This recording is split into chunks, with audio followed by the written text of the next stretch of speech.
pengalamannya bareng sama Budi. Jadi waktu itu kita ke Banyuwangi ya. Kita ke Banyuwangi, abis itu di Banyuwangi ada 2 perempuan. Terus abis itu dia bilang dia datang ke Creative Partner Corner Malang. Terus mereka berdua itu ketemunya di Creative Partner Corner Malang. Mereka berdua ketemu, akhirnya mereka bikin bisnis. Bisnisnya itu adalah kayak hampers lucu gitu lah, buat wedding, buat ulang tahun. Dan sekarang alhamdulillah mereka sudah punya ruko sendiri. Dan mereka sekarang udah bisa hidup mandiri dan mensupport orang tuanya mereka. Dan mereka waktu itu bilang ya mereka pertama kali belajar entrepreneurship dari Creative Partner Corner. Tepuk tangan boleh pasti teman-teman.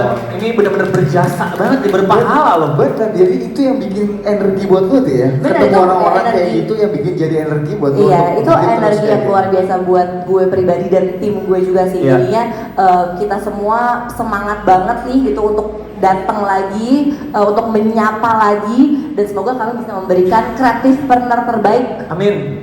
Untuk teman-teman di Medan, Malang, dan Makassar. Lalu justru ada brainstorm kah, awalnya gimana?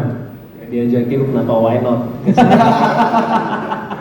Sebelumnya terima kasih sama Creative Partner dan Putri pasti dan tim udah mau ngajak gue ya di sini. Pastinya nanti bisa ngobrol dengan orang-orang hebat ini. Jadi gue sebenarnya lebih ini sih, kita kalau anak muda diajak kolaborasi dengan sesuatu yang bentuknya positif. Kenapa enggak gitu maksudnya? Karena ini kan panel-panel seperti ini mempertemukan mungkin orang-orang yang di industrinya masing-masing yang luar biasa ini bisa menimbulkan kolaborasi ke depan yang bisa menjangkau anak muda lebih banyak lagi. Gitu. Jadi ini kayak semacam ruang kolaborasi juga ya buat pembicara dan juga buat orang-orang yang datang gitu. Iya, jadi sebenarnya kalau kayak gini saya selalu ngomong yang belajar itu bukan yang audiens doang, kita juga dari pembicara saling belajar satu sama lain. Karena gitu sih. Karena kita belajar dari industri yang kita nggak pernah tahu, oh gitu ternyata. Nanti ada pertanyaan dari audiens ke pembicaranya juga kita, oh iya benar juga ya, belajar juga gitu ya. Jadi semuanya belajar sih. Dan itu proses yang sangat gue mau kembali ke Putri. Kekuatan dari narasumber lu lihat dari kekuatan the power of narasumber kita kali. Iya, waktu pas lu handpicking itu kan, oh ini tuh ini itu ini. Ini akan bisa share soal ini kekuatan ini. Nah mungkin kalau ini gue satu panggungin nama ini, mungkin mereka bisa bisnis bareng sama gue deh. Bareng juga biar mereka gitu ya. Kayaknya lu agak periksa jadinya ya. Jadi sebenarnya kita itu kalau memilih pembicara itu pasti kita lihatnya industrinya dulu kan. Kira-kira apa nih di Kota Medan, Kota Malang, Kota Makassar, industri apa yang lagi growing? Biasanya kita pertama dari situ base-nya. Kedua adalah siapa pembicara yang bisa memberikan flavor dan perspektif yang berbeda-beda. Jadi nanti pasti tuh pendapat dari narasumbernya di setiap sesi itu pasti beda. Gitu, karena memang kita pingin banget mencari narasumber yang punya background berbeda, perspektif berbeda, industri yang berbeda, biar kita bisa sama-sama belajar sama lain.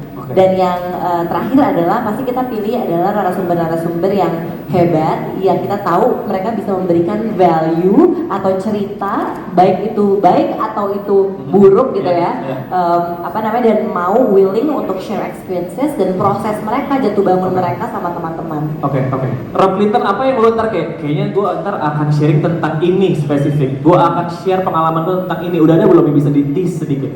Ya pastinya kalau dari gue pribadi mungkin gue akan ngomong dari bidang e-sport ya, karena yang paling gue pahami dan gue hari-hari dan itu karena menurut gue e-sport ini dalam 5 tahun terakhir berkembang sangat pesat. Dan yang paling gue suka sebenarnya dari Creative Partner adalah dia itu nggak bikinnya di kota Jakarta karena banyak event besar selalu bikinnya di Jakarta. Kasian yang misalnya daerah-daerah gitu mau datang aja belum beli tiket, belum beli terbang harus pergi. Nah kita sekarang ini bagus banget, kita jemput bola kan ke kota-kota lain bukan, dan bahkan sampai di luar Pulau Jawa, dan itu yang luar biasa sih. Nah menarik sih, ini gue mau ke Patrick dan juga ke Pak Gatot, ini kita ke 3 kota yang Pemanasan buat pemanasan. Ya ini Anda bayangin ya nanti jawaban-jawabannya dan modelnya kayak gini. Ini pertanyaan yang real.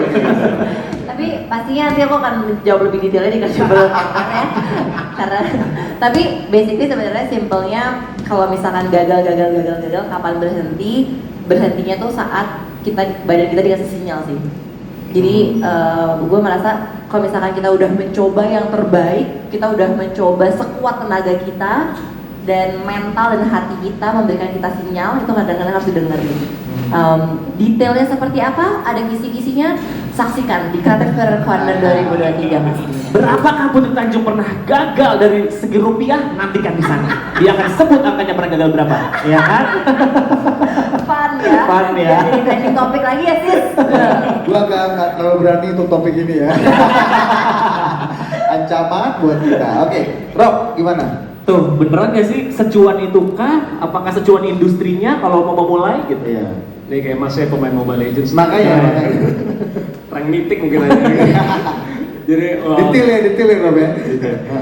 Jadi sebenarnya memang kalau misalkan dari e-sport memang mahal bikin tim e-sport. Bukan mahal maksudnya dari modal aja, tapi dari waktunya juga. Karena ketika kita mau ngejar trofi itu menjadi itu bisa satu hari latihan aja lama berapa jam, 6-8 jam. Tapi yang dibilang dari cuan atau nggak cuan itu sebenarnya kalau mau lihat bigger picture of e-sport itu sebenarnya nggak cuma jadi player, nggak cuma jadi team owner, ada streamer, ada mungkin caster, ada bisa restream bahkan sekarang lebih mudah. Jadi banyak sebenarnya stakeholder dalam e-sportnya. Tapi kalau untuk bikin tim itu sendiri memang awalnya akan banyak struggle-nya.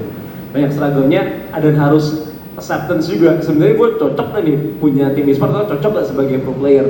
Karena banyak orang berpikir kalau gue main tiap hari gue pasti jago. Padahal nggak seperti itu, karena ada bakat mas-mas. Tapi kalau dibilang cuan atau nggak cuan, itu yang sebenarnya juga lagi masih kita karena di industrinya masih growing, we're still looking for the best way to have a revenue stream itu dari mana? Karena apakah dari sponsor atau dari hadiah, kalian masih cari-cari. Tapi memang nggak semudah yang dipikirkan orang. Tapi kuncinya sih harus coba dulu. Memang awalnya mungkin gratis dulu kali ya, cari yang teman-teman terdekat. Tapi coba aja turni lain-lain dulu. Nanti kalau misalkan udah memang bagus dan berbakat juga pasti tim-tim gede itu selalu scouting, selalu akan lihat. Gitu. Saran gue jangan lu